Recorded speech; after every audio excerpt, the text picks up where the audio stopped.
आज भले ही दुनिया के नक्शे पर सिंध पाकिस्तान का हिस्सा दिखता है, लेकिन सिंध हमेशा से पाकिस्तान का हिस्सा नहीं था। ये वही सिंध है जहां हजारों साल पहले मानव इतिहास की पहली महान सभ्यताओं में से एक इंडस वैली सिविलाइजेशन फली फूली थी। ये वो सिंध है जहां कभी हिंदू राजा शासन करते थे, जहां बुद्धिज्म का गहरा प्रभाव रहा और जहां बाद में अरब, फारसी, सूफी और लोकल संस्कृतियां सदियों तक साथ साथ रही। सही मायनों में यहाँ लोगों की पहचान उनके धर्म से पहले उनकी जमीन, उनकी भाषा और उनकी संस्कृति से जुड़ी थी। लेकिन 1947 में यही सिंध मुस्लिम आबादी के आधार पर भारत से अलग होकर एक नए देश पाकिस्तान का हिस्सा बन गया। ये एक ऐसा फैसला था जिसने सिर्फ बॉर्डर्स नहीं बदले बल्कि लोगों की जिंदगी एक ही रात में पलट दी। रातों रात सिंधी हिंदूज को अचानक अपना घर, अपनी जमीन, अपनी दुकानें, अपने मंदिर सब कुछ छोड़कर भागना पड़ा। हजारों परिवार अचानक रातों रात रेफ्यूजीज बन गए। सिंध में दलित हिंदूज की हालत और भी खराब हो गई। जब उनके भारत आने की बात उठी तो पाकिस्तान के प्राइम मिनिस्टर लियाकत अली खान ने इंडियन हाई कमिश्नर से साफ शब्दों में कहा, अगर ये लोग चले गए तो कराची की सड़कों और लैट्रिन्स को कौन साफ करेगा। लेकिन हालात सिर्फ सिंधी हिंदूज के खराब नहीं थे, बल्कि जिन सिंधी मुस्लिम्स ने सोचा था कि पाकिस्तान बनने से उनका भविष्य बेहतर होगा, उन्हें भी जल्द ही सच्चाई का सामना करना पड़ा। इंडिया से सिंध में आकर बसे मुहाजिर मुस्लिम्स का दबदबा बढ़ने लगा और उनकी जमीन, नौकरियां और सत्ता सब पर उनका कंट्रोल होने लगा। सिंध पर धीरे धीरे ऐसे लोगों का राज हो गया जिनका सिंध की जमीन, संस्कृति और पहचान से कोई रिश्ता नहीं था। और फिर हालात ये हो गए कि वो सिंध जो पार्टीशन के समय भारत का पहला ऐसा प्रोविंस था जिसने अपनी मर्जी से पाकिस्तान के साथ जाने का फैसला लिया था, वही सिंध 91% मुस्लिम आबादी वाला प्रोविंस होने के बावजूद पाकिस्तान से आजादी की मांग करने लगा।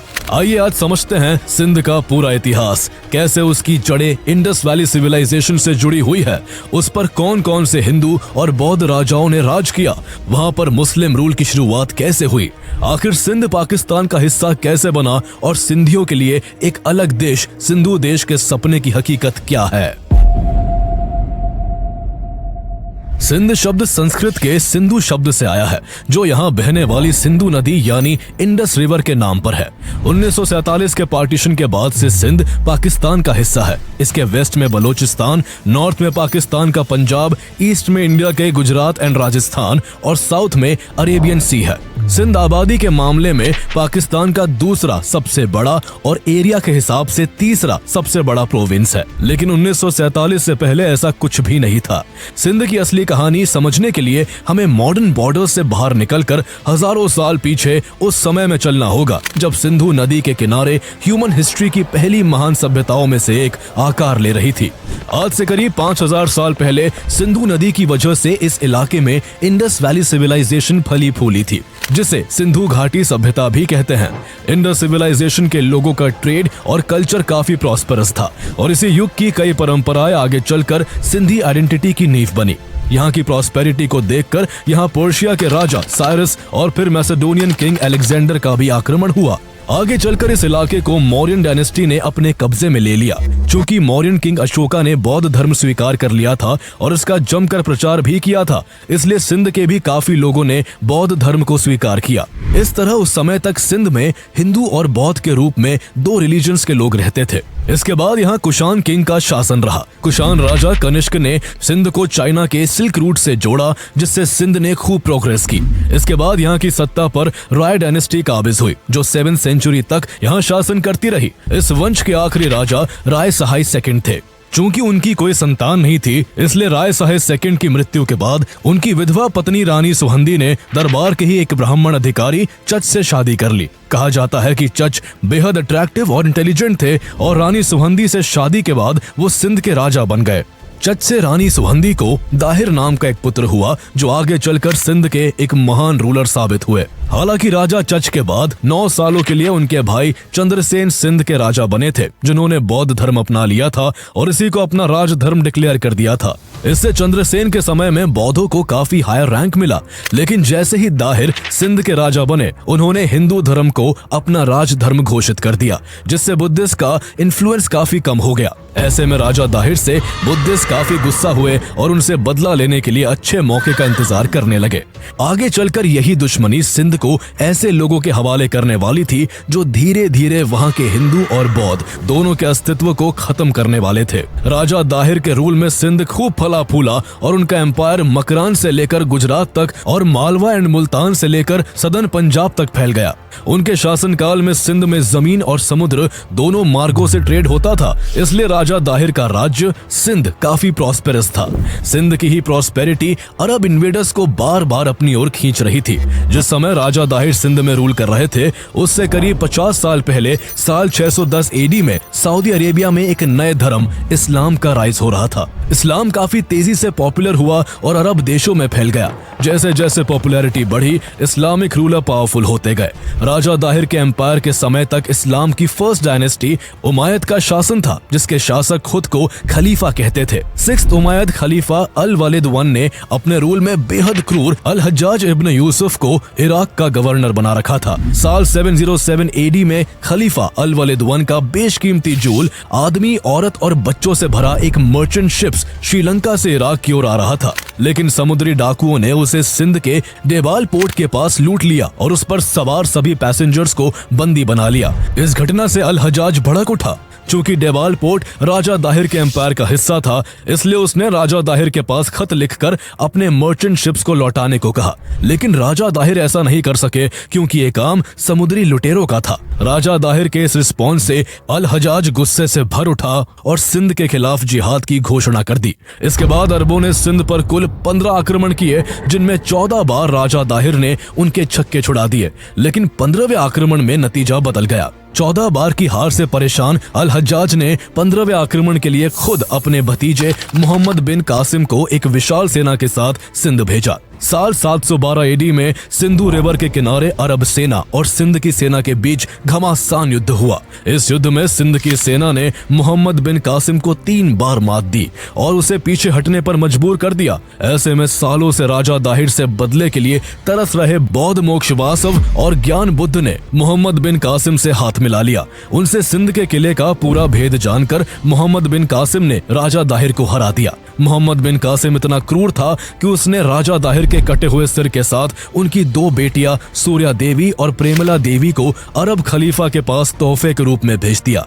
इसके बाद से ही सिंध में मुसलमानों का शासन शुरू हो गया। यही वजह है कि आज पाकिस्तान मोहम्मद बिन कासिम को एक हीरो और यहाँ तक कि फर्स्ट पाकिस्तानी मानता है। हालांकि सिंधी लोग चाहे हिंदू हो या मुसलमान, कासिम को एक क्रूअल इन्वेडर मानते हैं और राजा दाहिर को अपनी धरती की रक्षा करने वाले राजा की तरह देखते हैं। 11वीं सेंचुरी में जब मिर्ग शाह सिंध का राजा बना तो जबरन हिंदुओं का इस्लाम में धर्म परिवर्तन करवाया जाने लगा। मिर्ग शाह ने एक दिन आदेश दिया कि सभी हिंदूज इस्लाम स्वीकार कर ले, वरना वो उन्हें मार देगा। इस धमकी से पूरे सिंध में डर फैल गया। जान बचाने के लिए सिंध के हिंदू बड़ी संख्या में सिंधु नदी के किनारे इकट्ठा हुए और ईश्वर से रक्षा की प्रार्थना करने लगे।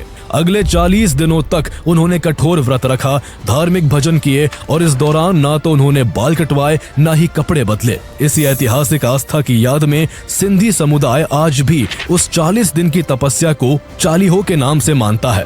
कहा जाता है कि 40वें दिन उन्हें एक डिवाइन वॉइस सुनाई दी, जिसने कहा, मैं स्वयं एक मॉर्टल रूप में धरती पर आऊंगा और तुम्हें मिर्ग शाह के अत्याचार से बचाऊंगा। इसके बाद सिंध की धरती पर एक हिंदू दंपति के घर भगवान झूलेलाल का जन्म हुआ। झूलेलाल ने बड़े होकर मिर्ग शाह को समझाया कि सभी धर्म एक है और उसे हिंदूस पर अत्याचार बंद कर देना चाहिए।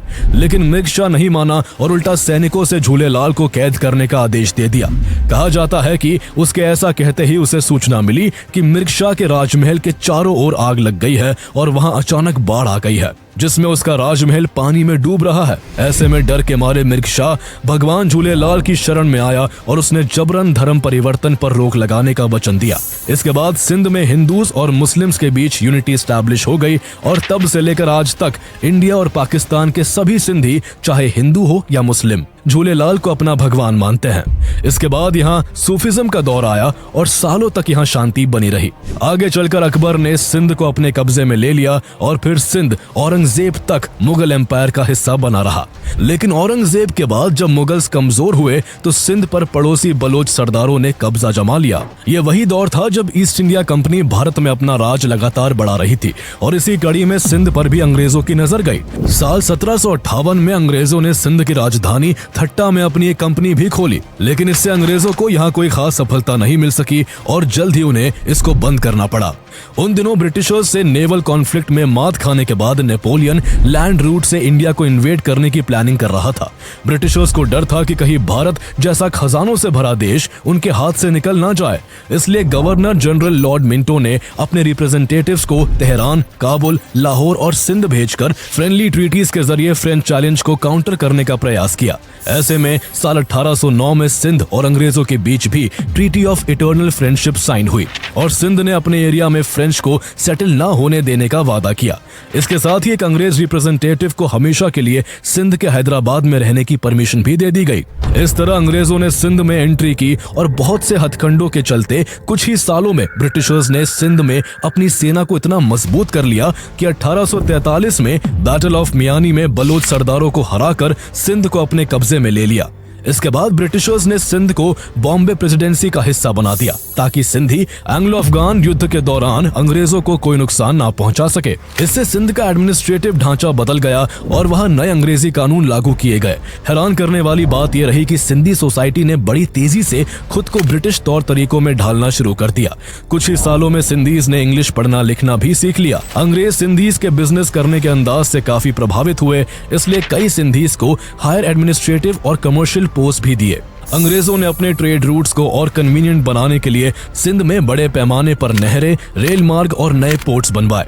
इंडस रिवर पर बना सुकुर बैरेज भी इनमें से एक था, जिसने सिंध के एग्रीकल्चर को नई दिशा दी, जिससे सिंध काफी डेवलप हुआ। इन सब के बीच सिंध में समय समय पर कई सिंधी इंटेलेक्चुअल्स और नेता उभरते रहे, जो अंग्रेजों से लगातार सिंध को एक अलग प्रोविंस बनाने की मांग करते रहे।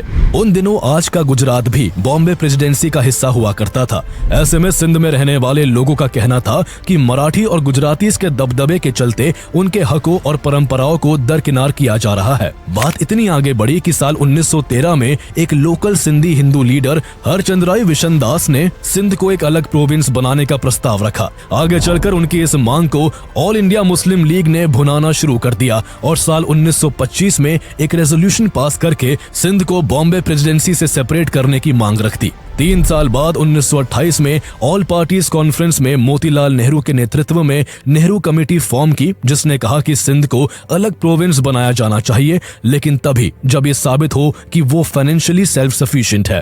हालांकि हिंदू महासभा ने इसका जमकर विरोध किया, क्योंकि उन्हें डर था कि ऐसा होने से सिंध में हिंदूज माइनॉरिटी बन जाएंगे।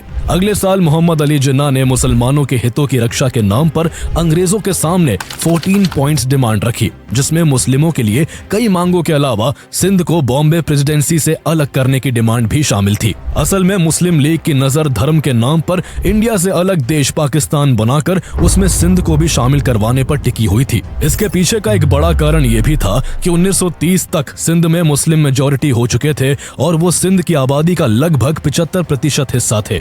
हालांकि सिंध भारत के अन्य हिस्सों की तुलना में कम सेक्टेरियन था, लेकिन प्रांत के मुस्लिम एलीट और उभरते हुए मुस्लिम मिडिल क्लास ने अपनी पॉलिटिकल और इकोनॉमिकल सिक्योरिटी के लिए सिंध के हिंदूज को सिंध के बजाय बॉम्बे से जोड़ा।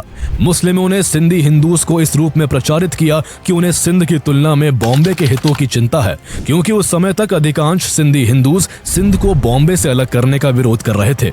वो ये बात अच्छी तरह जानते थे कि जैसे ही सिंध बॉम्बे से अलग होगा, बंगाल और पंजाब की तरह यहाँ भी हिंसा भड़क उठेगी और मेजॉरिटी होने के कारण मुस्लिम उन पर भारी पड़ेंगे। इस समय तक सिंध की पॉलिटिक्स में मुस्लिमों का दबदबा इस कदर बढ़ चुका था कि साल 1930 में हुए राउंड टेबल कॉन्फ्रेंस में सिंध का रिप्रेजेंटेशन केवल 2 मुस्लिम लीडर्स शाहनवाज भुट्टो और गुलाम हुसैन हिदायतुल्लाह ने किया। सिंध की सेपरेशन पर विचार करने के लिए जो कमेटी बनाई गई, उसके सभी मेंबर्स भी मुस्लिम ही थे।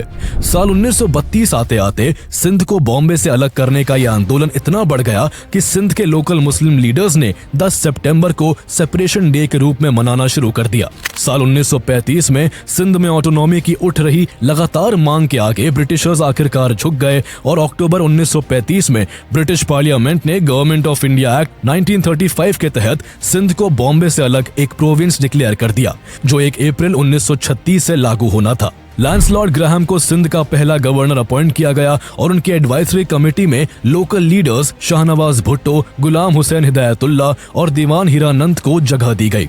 इस तरह से सिंधी लोगों को अपनी पॉलिटिकल आइडेंटिटी मिली और लोकल लीडर्स को एडमिनिस्ट्रेशन में सीधी भागीदारी का मौका मिला। अलग प्रोविंस बनते ही सिंध की पॉलिटिक्स ने करवट लेना शुरू कर दिया। जहां शहरों की हिंदू बिजनेस कम्युनिटी पर कांग्रेस का गहरा प्रभाव था, तो वहीं दूसरी ओर रूरल एरियाज में जहां की इकोनॉमी एग्रीकल्चर पर बेस थी, वहां मुस्लिम लीग की पकड़ थी। मोहम्मद अली जिन्ना, जो खुद सिंध से जुड़े थे, उनके सिंधी बैकग्राउंड ने यहाँ मुस्लिम लीग की पकड़ मजबूत करने में काफी मदद की। धीरे धीरे उन्होंने अपनी 2 नेशन थ्योरी को सिंध के माहौल में भी घोलना शुरू कर दिया। 23 मार्च 1940 को मुस्लिम लीग ने लाहौर में अपना एनुअल सेशन आयोजित किया। इसी सेशन के दौरान एक रेजोल्यूशन पेश किया गया, जिसे बाद में लाहौर रेजोल्यूशन कहा गया। इस प्रस्ताव में पहली बार फॉर्मली ये मांग रखी गई कि ब्रिटिश इंडिया के मुस्लिम मेजोरिटी इलाकों को मिलाकर इंडिपेंडेंट स्टेट बनाया जाए। इस अधिवेशन में मोहम्मद अली जिन्ना ने 2 घंटे का एक लंबा भाषण दिया, जिसमें उन्होंने पाकिस्तान की क्रिएशन के लिए 2 नेशन थ्योरी को सही ठहराते हुए कहा कि हिंदूज और मुस्लिम सिर्फ 2 धर्म नहीं, बल्कि 2 अलग पॉलिटिकल और सोशल नेशंस है, जिन्हें एक ही कॉन्स्टिट्यूशनल फ्रेमवर्क में सुरक्षित नहीं रखा जा सकता। सिंधी मुस्लिम आबादी को भी ये डर था कि इंडिया के साथ जाने से उनकी पॉलिटिकल पावर काफी लिमिटेड हो जाएगी और उनके साथ अन्याय होगा। ऐसे में उन्होंने तय किया कि क्यों ना मुस्लिम लीग की हेल्प करके मुस्लिम मेजोरिटी देश पाकिस्तान में शामिल हो जाए। उसका असर ये हुआ कि लाहौर रेजोल्यूशन के 3 साल बाद मार्च 1943 में सिंध की विधानसभा ने पाकिस्तान की मांग को लेकर एक प्रस्ताव पारित कर दिया। इस तरह सिंध असेंबली ब्रिटिश इंडिया की पहली लेजिस्लेटिव असेंबली बनी, जिसने पाकिस्तान के पक्ष में रेजोल्यूशन पास किया था। 1946 में हुए इंडियन प्रोविजनल इलेक्शंस में मुस्लिम लीग ने मुस्लिम्स के लिए रिजर्व्ड 492 सीट्स में से 429 सीट्स पर जीत हासिल की। इसमें सिंध की 34 मुस्लिम रिजर्व्ड सीट्स में से 28 सीट पर मिली जीत भी शामिल थी। ये नतीजा साफ तौर पर दिखाता था कि मुस्लिम इलेक्टोरेट में मुस्लिम लीग का दबदबा पूरी तरह स्टैब्लिश हो चुका था और इससे उनकी अलग देश की मांग और मजबूत हो गई। इसके चलते देश में जगह जगह खूनी दंगे भी भड़क उठे। ऐसे माहौल में last British governor general Lord Mountbatten ने जून 3 प्लान पेश किया, जिसके हिसाब से इंडिया को डिवाइड करके मुस्लिम मेजोरिटी एरियाज को एक अलग इंडिपेंडेंट नेशन पाकिस्तान बनाना था। इसे कांग्रेस और मुस्लिम लीग दोनों ने एक्सेप्ट कर लिया। इस प्लान को इंडियन इंडिपेंडेंस एक्ट 1947 के जरिए इम्प्लीमेंट किया गया, जिसके तहत पंजाब और बंगाल को हिंदू और मुस्लिम पॉपुलेशन के बेस पर 2 हिस्सों में बांटा गया, क्योंकि यहाँ हिंदू और मुस्लिम की आबादी लगभग बराबर थी। इस तरह जहाँ ईस्ट पंजाब और वेस्ट बंगाल इंडिया में रहे, तो वही वेस्ट पंजाब और ईस्ट बंगाल को पाकिस्तान में शामिल कर दिया गया। लेकिन सिंध की कहानी थोड़ी अलग थी। सिंध में मुस्लिम आबादी हिंदुओं से लगभग 3 गुना ज्यादा थी। ऐसे में सिंध को इंडिया और पाकिस्तान के बीच बांटने जैसा कोई ऑप्शन ही नहीं था। इसलिए सिंध किसके साथ जाएगा, इसका फैसला सिंध असेंबली पर छोड़ दिया गया। 26 जून 1947 को सिंध असेंबली में घंटों बहस हुई। मुस्लिम लीग के नेताओं ने दलील दी कि सिंध का सोसाइटल स्ट्रक्चर और उसकी सूफी इस्लामिक ट्रेडिशन उसे पाकिस्तान की ओर खींचती है। कांग्रेस और हिंदू नेताओं ने इसका विरोध किया, लेकिन नंबर्स उनके पक्ष में नहीं थे। सिंध असेंबली के इलेक्टेड मेंबर्स में से 33 ने पाकिस्तान के साथ जाना चुना, जबकि 20 ने इसके खिलाफ वोट किया। बहुमत पाकिस्तान के पक्ष में था और इस तरह सिंध वो पहला प्रोविंस बना जिसने पाकिस्तान के साथ जाने का फैसला किया। कांग्रेस ने भी सिंध के पाकिस्तान में जाने का विरोध नहीं किया। दरअसल 1946 के इलेक्शंस के बाद ये लगभग कंफर्म हो चुका था कि सिंध असेंबली का झुकाव पाकिस्तान की तरफ है। कांग्रेस अगर जोर लगाकर सिंध को इंडिया में शामिल करने की कोशिश करती, तो इसका मतलब होता एक मुस्लिम मेजोरिटी प्रोविंस को उसकी असेंबली की इच्छा के खिलाफ रोकना, जो उस समय कांग्रेस की डिक्लेयर्ड पॉलिसी और एथिकल पोजीशन दोनों के खिलाफ जाता। यही कारण था कि कांग्रेस ने सिंध के मामले में कोई अग्रेसिव पुश नहीं दिया। लेकिन कांग्रेस की इस अप्रोच को जर्नलिस्ट और हिस्टोरियन KR मलकानी ने सिंध को भेड़ियों के सामने फेंक दिया गया जैसा बताया था। जैसे ही इंडिया से पाकिस्तान को अलग करने की बात ऑफिशियल हुई, बंगाल और पंजाब में ब्रूटल वायलेंस भड़क उठे और दोनों ही तरफ हजारों लोग मारे गए। पाकिस्तान के हिस्से में गए इलाकों से हिंदूज भागकर इंडिया में शरण लेने लगे, जबकि इंडिया के हिस्से आए इलाकों से मुस्लिम्स पाकिस्तान की ओर भागने लगे। हालांकि सिंध में इस तरह के कम्युनल राइट्स नहीं भड़के, लेकिन वेस्ट पंजाब और ईस्ट बंगाल के मुस्लिम्स ने वहां के हिंदूज पर जो कहर बरपाया था, उसके डर से सिंधी हिंदूज ने भी सिंध छोड़कर इंडिया की ओर भागना शुरू कर दिया। सिंधी हिंदू कराची पोर्ट पर इकट्ठा होते और जहाजों में सवार होकर भारत पहुंचते। इनमें से कई जहाज गुजरात के तटों पर रुके तो कई मुंबई पहुंचे। इस तरह पाकिस्तान से भारत आए सिंधी हिंदूज की एक बड़ी संख्या आज भी गुजरात और मुंबई में सबसे ज्यादा है। पार्टीशन के उस समय में सिंधी हिंदुओं के दिलों में खौफ इस कदर था कि सिंध की 14 लाख की हिंदू आबादी में से लगभग 12 लाख सिंधी हिंदुओं ने पाकिस्तान छोड़ दिया और भारत आ गए। इस तरह जो लोग अपनी धरती सिंध में पूरी शानो शौकत से रहते थे और जिनके इलाके में धाक थी, उन्हें एक ही पल में अपना सब कुछ पीछे छोड़ना पड़ गया था। सिंगल कम्युनिटी की इतनी बड़ी संख्या को देखते हुए इंडियन गवर्नमेंट ने सायन, बोरीवली और कल्याण में कई रेफ्यूजी कैंप्स बनाए। बॉम्बे में कल्याण और अंबरनाथ के बीच की जमीन पर ब्रिटिशर्स ने जो 5 मिलिट्री कैंप स्टैब्लिश किए थे, वो आजादी के बाद खाली पड़े थे। ऐसे में इंडियन गवर्नमेंट ने इस इलाके में सिंधियों को बसाने का फैसला किया और 8 अगस्त 1949 को इंडिया के गवर्नर जनरल सी राजागोपालाचारी ने यहाँ नए शहर की आधारशिला रखी। चूंकि ये इलाका उल्लास नदी के किनारे था, इसलिए इस शहर का नाम उल्लासनगर रखा गया। इस तरह उल्लासनगर के रूप में उन्हें एक ऐसा ठिकाना मिल गया जहां वो अपनी संस्कृति और जबान को बचाए रख सकते थे। कुछ ही समय में सिंधी हिंदुओं ने अपनी बिजनेस स्किल्स के दम पर उल्लासनगर को एक वेल डेवलप्ड सिटी और इंडस्ट्रियल सेंटर में बदल दिया। आगे चलकर हजारों सिंधी राजस्थान और दिल्ली में भी बसे। सिंधी एजुकेशन की इंपॉर्टेंस को भी अच्छी तरह समझते थे, इसलिए उन्होंने जल्द ही जय हिंद कॉलेज जैसे इंस्टीट्यूशंस खोल लिए। समय के साथ सिंधी सरकारी नौकरियों में भी पहुंच बनाने लगे और भारतीय समाज का एक अहम हिस्सा बन गए, क्योंकि भारतीय लोगों और भारत सरकार ने सिंधीज का बाहे खोलकर स्वागत किया था। साल 1967 में इंडियन गवर्नमेंट ने कॉन्स्टिट्यूशन में अमेंडमेंट करके सिंधी को इंडिया की 22 ऑफिशियल लैंग्वेजेस में से एक बना दिया। पाकिस्तान से भारत आए सिंधी हिंदूज तो भारत में अपने अधिकारों के साथ रहने लगे, लेकिन पार्टीशन के बाद पाकिस्तान में बचे सिंधी मुस्लिम्स और सिंधी हिंदूज का हाल बुरा हो गया। सिंध में ज्यादातर लोअर कास्ट और गरीब सिंधी हिंदूज ही रह गए थे, जो सफाई, सैनिटेशन, मैनुअल लेबर जैसे काम करते थे। वो चाहकर भी भारत नहीं आ सके, क्योंकि पाकिस्तान सरकार जानबूझकर उनको रोक रही थी। कराची जैसे बड़े शहरों की सैनिटेशन सिस्टम पूरी तरह इन्हीं दलित कम्युनिटीज पर निर्भर थी, इसलिए पाकिस्तान ने एसेंशियल सर्विसेज मेंटेनेंस एक्ट लागू कर उन्हें देश छोड़ने से रोक दिया। पाकिस्तान के प्राइम मिनिस्टर लियाकत अली खान ने साफ शब्दों में इंडियन हाई कमिश्नर से कहा था, अगर ये लोग चले गए तो कराची की सड़कों और टॉयलेटों को कौन साफ करेगा। जिस तरह हिंदू सिंध से भागकर इंडिया आए थे, वैसे ही काफी संख्या में मुस्लिम्स ने भारत को छोड़कर सिंध का रुख किया था, जिन्हें पाकिस्तान में मुहाजिर कहा गया। इंडिया से भागकर आए इन मुहाजिरों को सिंध के उन इलाकों में बसाया गया जहां पहले समृद्ध हिंदूज रहते थे। उन्होंने अपने दम पर कुछ बनाने की बजाय सिंध के कराची, हैदराबाद और अन्य शहरों में खाली पड़े घरों और दुकानों पर कब्जा करना शुरू कर दिया। यहाँ तक कि उन्होंने वहां रह रहे सिंधी हिंदूज को भी लूटना शुरू कर दिया। उन्होंने सिंधी हिंदुओं को उनका घर और दुकान छोड़ने की धमकियां भी दी और कईयों की प्रॉपर्टीज को हड़प लिया। यहाँ तक कि सिंध में नए नए आकर बसे इन मुस्लिम मुहाजिर से सिंधी मुस्लिम्स भी ठीक से घुल मिल नहीं पाए। इसके पीछे वजह ये थी कि ये मुस्लिम मुहाजिर्स उर्दू बोलते थे और इनका कल्चर, खान पान और सोशल हैबिट्स भी सिंधी मुस्लिम से अलग थी। मुहाजिर्स खुद को ज्यादा एजुकेटेड और पॉलिटिकली कॉन्शियस मानते थे, जबकि सिंधी मुस्लिम्स ज्यादातर सूफी ट्रेडिशन से जुड़े थे। इसके अलावा सिंध की सत्ता, ब्यूरोक्रेसी, अर्बन एडमिनिस्ट्रेशन और बड़े शहरों पर मुहाजिर्स का तेजी से कब्जा हो गया। यहाँ तक कि पाकिस्तान के पहले प्रधानमंत्री लियाकत अली खान खुद एक मुहाजिर थे, इसलिए उन्होंने अपने पद का फायदा उठाते हुए सिंध में मुहाजिर्स के लिए सरकारी नौकरियों में 2% सीट्स रिजर्व करा दी, जबकि सिंध में उनकी आबादी केवल 1.3% थी। पाकिस्तान की ऑफिशियल लैंग्वेज उर्दू कर दी गई, जिस वजह से सरकारी नौकरी में जाने के लिए उर्दू सीखना जरूरी था। इसलिए भाषा की वजह से सिंधीज को नौकरियां मिलने में परेशानी होने लगी। इससे लोकल सिंधी मुस्लिम्स खुद को साइडलाइन महसूस करने लगे और धीरे धीरे दोनों के बीच एक गहरी कल्चरल और पॉलिटिकल डिवाइड बन गई। कहते हैं किसी भी कम्युनिटी को अगर खत्म करना हो तो सबसे आसान तरीका होता है उसके कल्चर, ट्रेडिशन और लैंग्वेज को मिटा देना।